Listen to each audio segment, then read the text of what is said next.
America versus China. America के H-1B के visa पर चीन का के वीजा पड़ेगा भारी। भारतीयों के लिए बड़ा मौका। चीन 1 अक्टूबर से अपना नया के वीजा लॉन्च करने जा रहा है।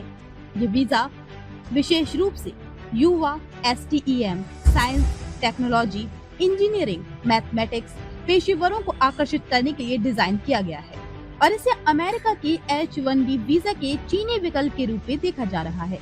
अब ऐसे में ये वीजा के बारे में जानना अहम हो जाता है कि इसकी विशेषताएं भारत के युवाओं को किस तरह से फायदा पहुंचा सकता है। इसके लिए कैसे अप्लाई कर सकते हैं, आइए समझते हैं।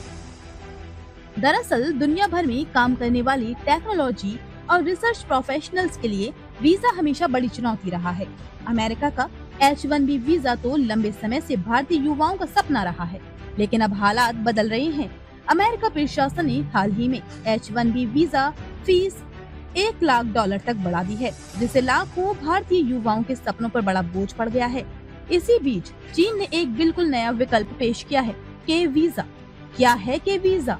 चीन का ये नया वीजा खास तौर पर STEM, साइंस, टेक्नोलॉजी, इंजीनियरिंग और मैथ्स के छात्रों और रिसर्चर युवाओं के लिए है। इसमें आवेदन करने वालों को मान्यता प्राप्त यूनिवर्सिटी या रिसर्च संस्थान से कम ग्रेजुएशन की डिग्री होनी चाहिए। उम्र 18 से 45 साल के बीच होनी चाहिए और वे रिसर्च, पढ़ाई या प्रोफेशनल काम में जुड़े हों। H-1B से अलग और बेहतर। ये वीजा कई मायनों में अमेरिका H-1B से अलग है। सबसे बड़ी बात यह है कि इसमें किसी कंपनी की स्पॉन्सरशिप की जरूरत नहीं है, यानी किसी चीनी कंपनी से नौकरी का ऑफर आने का इंतजार नहीं करना पड़ेगा। इसके अलावा इसमें लचीलापन भी ज्यादा है। वीजा लंबे समय तक वैध रहेगा, कई बार चीन आने जाने की सुविधा देगा और शिक्षा, रिसर्च, बिजनेस, कल्चरल एक्सचेंज जैसे कई क्षेत्रों में काम करने की छूट देगा। आवेदन प्रक्रिया भी आसान बताई जा रही है, जिसमें ज्यादा कागजी कार्रवाई नहीं होगी। भारतीयों के लिए बड़ा मौका। भारत से हर साल लाखों युवा इंजीनियरिंग और टेक्नोलॉजी की पढ़ाई पूरी करते हैं। ऐसे में उनके लिए ये नया वीजा एक आकर्षक विकल्प बन सकता है। चीन में ये वीजा कई फायदे लेकर आया है, मगर इसके साथ चुनौतियां भी हैं। चीन की अर्थव्यवस्था फिलहाल मंदी से जूझ रही है और युवाओं की बेरोजगारी दर काफी ज्यादा है। इसके अलावा भाषा यानी मैंडेरिन एक बड़ी बाधा साबित हो सकती है।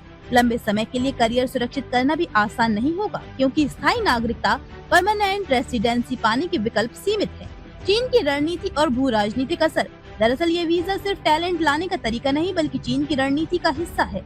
प्रीमियर ली क़ियांग की अगुवाई में चीन खुद को विज्ञान और टेक्नोलॉजी की महाशक्ति बनाने की दिशा में आगे बढ़ रहा है। चीन के विदेश मंत्रालय की प्रवक्ता गुओ जियाकुन के मुताबिक ये कदम अंतर्राष्ट्रीय युवा पेशेवरों और चीनी युवाओं के बीच वैज्ञानिक तकनीकी सहयोग को बढ़ावा देगा। विशेषज्ञ इसे वैश्विक राजनीति में बड़ा बदलाव मान रहे हैं। एक तरफ अमेरिका वीजा की फीस और नियम सख्त कर रहा है, तो दूसरी तरफ चीन अपने दरवाजे खोल रहा है।